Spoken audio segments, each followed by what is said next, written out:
مذہبی افتراق پیدا کرنا، سیاسی عدم استحکام پیدا کرنا اور معاشی طور پہ مسلمانوں کو تباہ کرنا اور اخلاقی طور پہ مسلمانوں میں بگاڑ پیدا کرنا، یہ 4 ہدف ہیں ان کے، اور وہ 4 ہدف انہوں نے حاصل کر لیے ہیں۔ زیادہ تر قدرتی وسائل اللہ نے مسلمانوں کو عطا کیے، وہ زرعی وسائل ہوں یا معدنی وسائل ہوں، آبی وسائل ہوں یا دیگر وسائل، لیکن یہ بیچارے ان وسائل کے ہوتے ہوئے دنیا کے دست نگر ہیں۔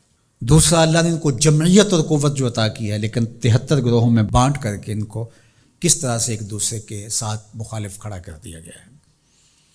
اور تیسرا، سیاسی طور پہ شورشیں، یہ آپ دیکھ لیں ساری اسلامی ممالک کے اندر ہیں، پوری دنیا کا مطالعہ کر لیں، 1 انچ بھی جگہ ایسی نہیں ہے جہاں آتش و آہن برس رہا ہو اور وہ کفار کی سرزمین ہو۔ ساری لڑائیاں مسلمانوں کے دیس میں لڑی جا رہی ہیں۔ اب یہ مسئلہ ہوا ہے یوکرائن کا، اور آپ دیکھنا کہ بہت جلدی یہ حل کر لیا جائے گا۔ کشمیر ہے 70 سال سے لٹک رہا ہے، فلسطین کا مسئلہ حل ہونے کا نام ہی نہیں لیتا۔ مشرقی تیمور چٹکیوں میں حل ہوا کہ نہیں ہوا؟ یہ تاریخ ہمارے سامنے ہے، ہمیں آنکھیں کھول کے جینا چاہیے، کیونکہ وہاں معاملہ اور تھا، جو خون بہہ رہا تھا وہ مسلمان کا خون نہیں تھا، وہ بھی ان مسائل سے ملتے جلتے مسائل تھے، لیکن چٹکیوں میں مسئلہ حل ہوا کہ نہ ہوا؟ تو کیا کشمیر نہیں ہو سکتا؟ فلسطین کا مسئلہ حل نہیں ہو سکتا؟ اب عدم استحکام ہے، جتنے بھی ممالک ہیں وہ ایک اچھے انداز سے چل رہے ہیں۔ جو عدم استحکام ہے وہ ہمارے اسلامی ممالک کے اندر ہے، خانہ جنگیاں جتنی بھی دیکھ لیجئے وہ یہاں ہمارے ممالک کے اندر شروع کروائی جاتی ہیں۔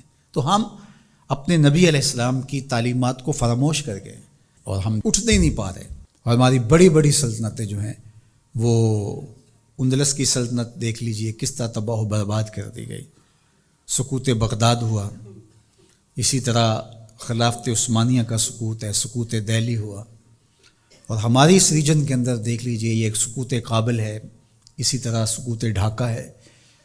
تو یہ سارے سقوط ہمارے ساتھ ہی کیوں ہیں؟ اس لیے کہ جب ہم اپنے نبی کے دامن کو چھوڑ دیں گے تو یہ رسوائیاں ہمارا مقدر ہوں گے۔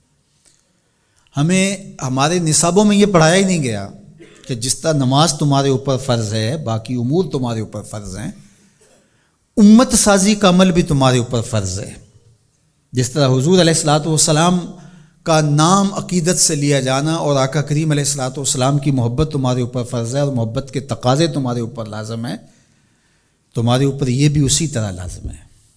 تو اس وقت ہمارے ساتھ جو کچھ ہو رہا ہے اور جس سمت ہم سفر کر رہے ہیں اور جس طرف ہم جا رہے ہیں، تو اس وقت سب سے زیادہ ذمہ داری علماء کی ہے اس بات میں، باقی حکمرانوں کی ہے کہ وہ معاشی بحرانوں میں حکمران قوموں کو مبتلا نہ دے، چونکہ قوم جب معاشی بحران میں مبتلا ہو جاتی ہے تو پھر اس کے نظریے پیچھے چلے جاتے ہیں۔ دور موجود میں کہتے ہیں اس دور کا ایٹم بم معاش ہے، جو قوم معیشت کی تباہی کے دانے پہ آ جاتی ہے اس سے پھر جو مرضی آپ منوا لیں، اور آپ جانتے ہیں مسلم حکومتیں کیا کچھ نہیں مان لیتی ہیں، اور یہ حکمرانوں کی ذمہ داری تھی کہ وہ، لیکن ان کے پیٹ ہی نہیں بھرتے، ملک کو اس بے دردی سے لوٹا نہیں، نوچا ہے انہوں نے، لیکن ابھی تک ان کے پیٹ ہی نہیں بھرے اور نہ مستقبل میں کوئی بھرتے ہوئے دکھائی دیتے ہیں۔ تو یہ ایک دردناک صورتحال ہے۔ جو اسلام کو دوسرا بڑا نقصان پہنچایا ہے وہ منبر و محراب کے ذمہ داران نے پہنچایا ہے۔ بر صغیر پاک و ہند کے اندر تجزیہ کرتے ہوئے حضرت مجدد الفسانی علیہ رحمہ نے کہا کہ 4 طبقے ایسے ہیں جنہوں نے سب سے زیادہ اسلام کو نقصان پہنچایا ہے۔ یہاں پر اس ریجن کی وہ بات خاص طور پہ کرتے ہیں، وہ فرماتے ہیں ان میں سے ایک علماء سو ہیں، انہوں نے اسلام کو بہت زیادہ نقصان پہنچایا ہے۔ دوسرا صوفیاء خام ہیں، جو دین کے فہم سے ناآشنا صوفی ہیں، انہوں نے اسلام کو بہت نقصان پہنچایا ہے، چونکہ لوگوں کی وابستگی ہے ان کے ساتھ اور ان کے پاس کوئی منصوبہ ہی نہیں ہے۔ عرس پہ آ جاؤ، نذرانے دے دو اور اللہ اللہ کرو اور چلے جاؤ، ان کے پاس کوئی نظام شریعت تو ان کے پاس ہے ہی نہیں ہے، تو آنے والوں کو کیا دیں گے؟ یہ کچھ بھی نہیں دیں گے۔ تیسرا بڑا نقصان جو ہے وہ اسلام کو جو پہنچایا وہ سلاطین نے پہنچایا، بادشاہوں نے پہنچایا، اور چوتھا جو ہے وہ انہوں نے کہا کہ اسلام کو جو نقصان پہنچایا وہ 2 نمبر دانشوروں نے پہنچایا، اور 5 نام بھی آپ ذکر کرتے ہیں، وہ فرماتے ہیں جو گستاخان صحابہ ہیں، چونکہ جب صحابہ کی نفی ہوتی ہے تو پورے دین کی نفی ہو جاتی ہے۔ حضور کے تیار کردہ یہی لوگ تھے نا، حضور نے جن پہ محنت کی اور جن کو حضور نے اپنے سینے کا نور منتقل کیا، اور اگر ان کی نفی کر دی جائے تو پھر اس کا مطلب یہ ہے کہ دین کی عمارت گر گئی. پورے نظام کا انکار کرنے کے لیے ان کا انکار. جو امت کے اندر تفریق ہوئی، تشتت ہوا اور بے جا تشدد ہوا، اور امت کے اندر جو فکری ناہمواری پیدا ہوئی، باہمی منافرتیں انتہا کو چھونے لگی، سوچ سمجھ فہم ادراک کی قوتیں سلب کر لی گئیں، یہ سب کچھ منبر و محراب کی وجہ سے ہوا.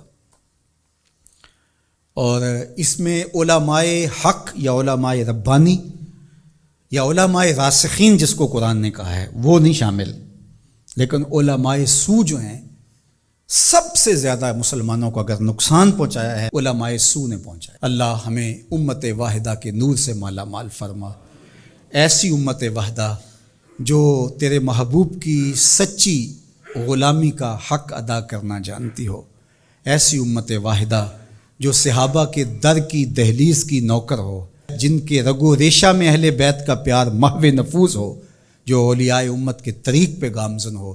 اللہ ہمیں سچائیوں کی راہ پہ رکھے. وآخر دعوانا